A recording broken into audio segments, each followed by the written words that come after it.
Hi friends, మామిడి తాండ్ర అంటే ఇష్టపడని వాళ్ళు ఉంటారు కదండి. దాన్ని అచ్చు మనం బజార్లో కొనుక్కున్నది ఇంట్లోనే చేసుకోవచ్చండి. మా మదర్ చాలా బాగా చేస్తారు ఈ రెసిపీని, అందుకే మా మదర్ ద్వారా ఈ రెసిపీని మీతో షేర్ చేస్తున్నానండి. మా మదర్ చేసింది.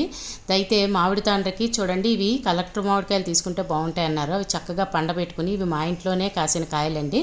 పండిన పళ్ళని మనం అలాగా ముక్కలుగా చేసుకుని దాన్ని మిక్సీలో వేసుకుని, స్వీట్గా ఉంటే ఓకే అండి, లేదంటే కొద్దిగా షుగర్ యాడ్ చేసుకుని మనం పేస్ట్ చేసుకోవాలండి. లైక్ జ్యూస్ లాగా ఉండాలి. చూడండి, అలా పందారు వేసుకుని జ్యూస్ చేసుకున్న తర్వాత మనం ఫస్ట్గా అయితే ప్లేట్లో కానీ, లేదంటే మ్యాట్స్ అమ్ముతారు కదండి. అంటే బజార్లో చూడండి మ్యాట్ ఆకారంలో వస్తుంది కదా మామిడి తాండ్ర, అలాగ మ్యాట్లు కూడా అమ్ముతారండి.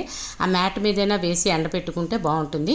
మ్యాట్ మీద వేసింది తొందరగా ఎండుతుంది, కొద్దిగా ప్లేట్లోది కొద్దిగా టైం పడుతుంది. చూడండి, అలాగ ఫస్ట్ డే ఎండిన తర్వాత సెకండ్ డే కూడా సేమ్ మనం ఫస్ట్ డే ఎలా చేసామో అలాగ మామిడి పండు ప్రతిరోజు తీసుకుని జ్యూస్లా చేసుకుని ఎండిన ప్రతి దాని మీద పొరల్లాగా వేసుకోవాలండి. లైక్ మనకి ఎంత థిక్నెస్ కావాలంటే అన్ని పొరలు వేసుకోవచ్చండి.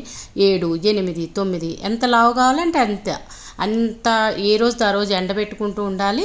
మన్నాడేమో ఇప్పుడు సమ్మరే కాబట్టి తొందరగా ఎండిపోతుంది.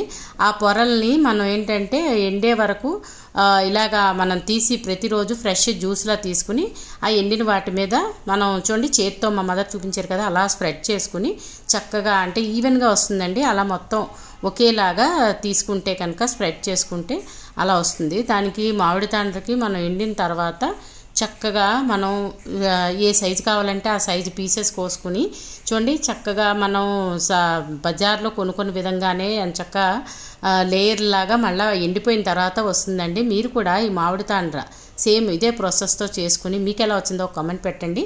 అలాగే నా ఛానల్ కనుక సబ్స్క్రైబ్ చేసుకోకపోతే సబ్స్క్రైబ్ చేసుకోండి. ఒకవేళ చేసుకున్నట్టయితే కనుక మీ ఫ్రెండ్స్తో రిలేటివ్స్తో షేర్ చేయండి ప్లీజ్. Thanks for watching. అమ్మ వంటిల్లు, మన ఆరోగ్యం మన చేతుల్లో.